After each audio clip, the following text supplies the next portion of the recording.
Достор менен барып киргизбей койсо арканкы айнектерден урданып кирип туруп места жок болсо туруп көрөт элек. Омалдайм заман башка эле. Адам көп барат эле концерт дегенде. Ол замандын артисттери башка, эми азыркы өнүккөн неменде бүт эле фонограмма болуп, азыр эми кызыгы жок болсо керек деп ойлойм. Омалда бүт эле көрүшчүбүз, жашкары дебей.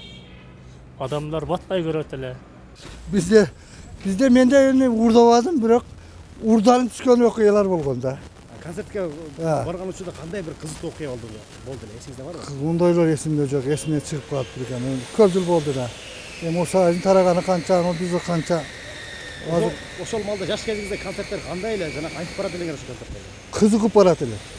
Концерт деген о маалда эл үргүлжү барат эле концертке. O маалда мындай телевизор жок эде, мындай нерсе жок эде экен. Ana şu bar konser bolbosa kino. Mana şu tөгүлүп барат эде. Ya o mallar estidile kalmaydı kendi. O күнгө чейин эсте калабы. 80'ge girsek. Ama эми концертке барды. Жак. Илгери концерттер да аябай жакшы болгон. Эски ырлар. Эң сонундай адамга жагымдуу ырлар болгондо. 7-8 класс окуганда Бекинтөлө кирчүбүз. Ошо клубда болчу эле анда концерттер. Мен бир жолу сиркке баргам, барганда жөнөтпөгөн, үйдөн качып кеткенмин. Эми ар немеде эле үйдөгүлөр кокчу да жыландар келгенде ошолордон не боласың деп. Сиркте баягы барып бир акам алып барган, алып барып кирип жылан кое бермиш болгон эле. Ошондо мен биринчи качып түшүп кеткенмин. Ошол биринчи ошо эсимен кетпейт. Анан баягы цирк көргөзүп аткан адам акча чыгарган, анда жанында бир ашмай чыгарып. Ошол деле азыр деле кантип чыгарган экен да, ошону дагы деле эстеп. Мен өзүм Алайдан болом. Баягы биз турган айылдан бир 2 километр алыстыкта жайгашкан башка айылда бир клуб болчу эле да.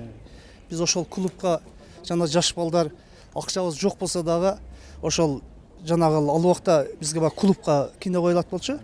Ошонун терезелери ачык болуп, ошо терезеден акча жок болсо да ошол жерден көрчүбүз да. Бирок кино келет дегенде үйдөгү баягындай жумуштарды аткарып, ата-энеге подход кылып дегендей. Эпте ошо киного барыш керек да, негизги максат барыш керек. Ал убакта кинонун идеясына да түшүнбөйсүң. Бирок баягы коомдо ушул кино деген бул ошол биздин доордо мындай абдан бир кол жеткис бир мындай азырт болгон да. Азыр баягы биздин балдар мына немеге кирип кетип атпайбы, мына игрой клубтарга кирип кетип атат, ата-энесинен качып. Ал мезгилде андай болгон эмес.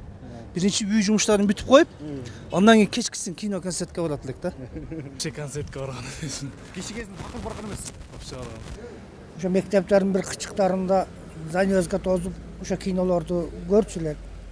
Азыр эми заман бап жакшы кинолор чыгып, баары эле көчөдөн ham көрүп калбадыбы.